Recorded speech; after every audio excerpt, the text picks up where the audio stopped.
Urfi Javed, the fashion sensation who can teach a lesson or two on transparency to the Indian cricket team selection process, is finally back in the news. Melody इतनी चॉकलेटी क्यों है ये पता चले ना चले, लेकिन फाइनली अब ये जरूर पता चल गया कि उर्फी जावेद कपड़े काहे नहीं पहनती हैं। On a side note, Amitabh Bachchan ने अपनी एक हॉरिबल मिस्टेक के लिए जनता को अपोलोजाइज किया है। And before you guess it is neither Thugs of Hindustan nor Boom. I'm going to talk about all this and a little bit more because I am Zain and you're watching हफ्ता वसूली।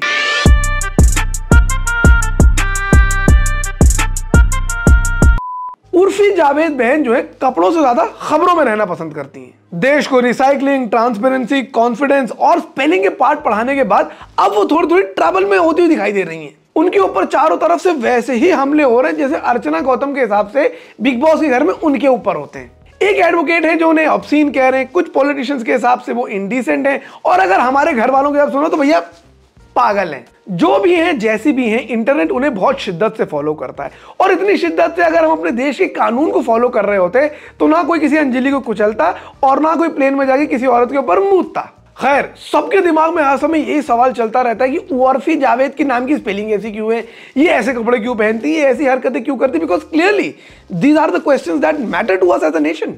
Road safety, traffic norms, drunken driving, women safety, ऐसी फालतू की बात हम लोग थोड़ी कोई सवाल उठाएंगे। ये नया इंडिया है भैया, ये अब इंपॉर्टेंट सवाल पूछता है कि उर्फी जावेद ऐसे कपड़े काहे पहनती हैं। खैर, जनता से तंग आ गई वो, और उन्होंने फाइनली अपने रील बनाकर बता ही दिया कि वो ऐसे कपड़े काहे पहनती हैं। So this is what happens when I wear like woolen clothes or like full clothes. Like my body is actually allergic to clothes, guys. It's a serious fucking problem. So now you guys know, right, that why I don't wear clothes, because I have this serious condition. Like my body starts reacting when I wear clothes. The proof is there. The proof is there. So that's why मैं इतना नंगी रहती हूँ. My body is allergic. बस यही same वजह है कि मैं बॉलीवुड की फिल्में क्यों नहीं देखता हूँ, क्योंकि मुझे चूतियापे से एलर्जी है। यही वजह है कि सरफराज खान का इंडियन टीम में सिलेक्शन नहीं हो पा रहा है, क्योंकि शायद कुछ लोगों को अच्छी परफॉर्मेंस से एलर्जी है। एलर्जी है कपड़ों से, भाई साहब ये क्या बात होती है, और इस बात के आगे तो आदमी क्या बोले। अब एलर्जी है तो एलर्जी है, इसके आगे इंसान कुछ बोल भी नहीं सकता। बट ऑन सीरियस नोट, अगर आपको जेन्युइनली कोई एलर्जी है भाई तो डॉक्टर के पास दिखाएं। डॉक्टर के पास चूतियापे को छोड़ के ऑलमोस्ट हर चीज का इलाज है, क्योंकि इसका इलाज होना जरूरी है। भाई साहब जिस हिसाब से ठंडक चल रही दिल्ली में, ये एलर्जी सर्वाइव नहीं करने देगी तुम लोगों को। और यार, अमीर लोगों की एलर्जी भी कितनी बढ़िया होती है। किसी को कपड़े से एलर्जी है, किसी को प्रॉन से एलर्जी है, कुछ लोग तो है भाई साहब उनको दूध पीने से एलर्जी है। हम जैसों को देखो, गरीब लोगों को नाले के ऊपर 25 रुपए के छोले कुलचे बेहतरीन खाते हैं हरी मिर्च के अचार के साथ, उसके बाद भी टस से मस नहीं होता कुछ जिस्म में। ये होती है भाई बॉडी। खैर, मूविंग ऑन, सदी के महानायक और हमारे प्यारे हीरा ठाकुर ने ट्विटर के माध्यम से इंटरनेट को अपोलोजाइज किया है, और ये सब हुआ इसलिए क्योंकि उनके ट्वीट्स के टी नंबर्स थोड़े गलत हो गए। So sad. Unlike most people who use Twitter as their toilet, Amitabh Bachchan's Twitter account is a rare sight of sense and sensibility. उनकी जितनी भी ट्वीट्स हैं उन पर वो एक ट्वीट नंबर जरूर डालते हैं जिससे वो उस ट्वीट को आइडेंटिफाई करते हैं। अब देख लो भाई, अगला सदी का महानायक है, तब भी इतनी मेहनत कर रहा है ट्वीट लिखने में, तुम हो साले ऑफिस कॉलेज पहुंच के तुमसे मम्मी को रीच का मैसेज नहीं करा जाता। बात तो सही है। खैर, क्योंकि उनके ट्वीट्स के 3 नंबर गलत हो गए, उन्होंने आगे इंटरनेट को अपोलोजाइज करा and internet found it very cute. और मेरा इतना रिएक्शन है कि भाई अमित जी कोई बात नहीं, आपने हमारे देश के सिनेमा में इतना योगदान दिया, हम आपको भुला देंगे छोटी सी मिस्टेक। और हम वैसे भी हिंदुस्तानी लोग हैं, हम टीवी देखते हैं, हम उन लोगों को भुला देते जो लोग ये बताते थे कि 2000 रुपए में चिप लगी हुई है। तो ये छोटी सी गलती तो हम कब की भुला चुके हैं यार। अगली खबर आ रही है guys all the way from Canada, और ये बहुत इंटरेस्टिंग चीज है क्योंकि कनाडा से कुछ आता नहीं है, बस जाता है Canada. Canada Canada Canada Canada में जाना। खैर, a Sikh Canadian woman is in the news because she has created a very practical and a very necessary thing by creating a helmet that can fit over her children's turbans. वो एक ऐसी helmet ढूंढ रही थी जो उनके बच्चों के टर्बन्स के साथ आ सके, and after not finding it anywhere, she decided to not put it on Twitter and decided to invent it herself.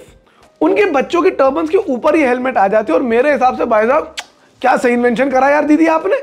मतलब इतनी बेसिक नेसेसिटी, इतनी बेसिक इन्वेंशन जो थी ये अब तक हुई नहीं थी, 2023 में आके लोगों ने इन्वेंट करा है। And it is also so sad that it is happening in Canada. 90% of the total Sikh population lives in India and this invention comes from Canada, जहां सिखों की सिर्फ 3% पॉपुलेशन रहती है।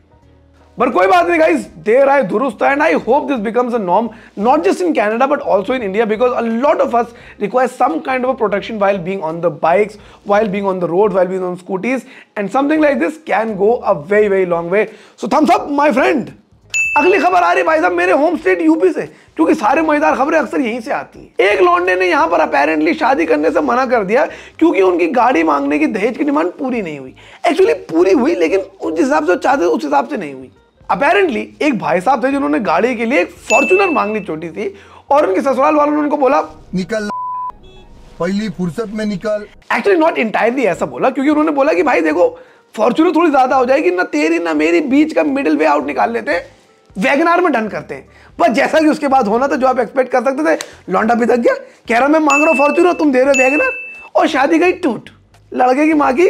खैर व्हाट इज अपॉलिंग इज कि हम 21वीं सदी में हैं और ऐसी खबरें हमें सुनाई दे रही हैं, छोड़ो गाइस, दिखाई दे रही हैं हमारे आसपास, रिश्तेदारों में, मोहल्लों में ये सब चीजें हो रही हैं।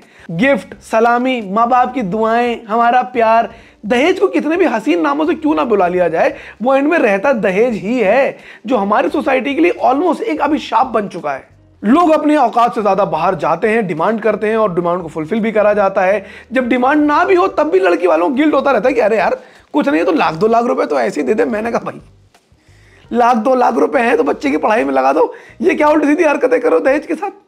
हमारे समाज ने शादी को और 2 कंसेंटिंग एडल्ट्स को एक साथ रहने में इतना कॉम्प्लेक्स और इतना कॉम्प्लिकेटेड क्यों कर दिया है, ये एक ऐसा सवाल है जिस सवाल के साथ मैं आप लोगों को छोड़ना चाहता हूं। जाइए सोचिए, एनालाइज करिए कि क्या वजह है कि हमारे देश में शादी और 2 कंसेंटिंग एडल्ट्स का रहना इतना कॉम्प्लेक्स हो गया। और अगर भाई साहब इस सवाल से फुर्सत मिले तो थोड़ा ये भी रिसर्च करिएगा, जरा ये भी सोचिएगा कि जोशीमठ में जो हो रहा है वो कैसे और क्यों हो रहा है, क्योंकि हर चीज मैं बता दूंगा तो तुम क्या करोगे, मूंगफली छील के खाओगे। एनीवे गाइस, अगर आपको वीडियो अच्छा लगा तो लाइक कीजिए। कौन से न्यूज आपको सबसे ज्यादा मजा आया मुझे कमेंट करके बताइए, आपका क्या ओपिनियन है, क्या पर्सपेक्टिव है। और अगर अच्छा लगा तो चैनल को सब्सक्राइब कर लिए, बिकॉज ऐसे वीडियोस रेगुलरली आते रहने चाहिए। टाटा।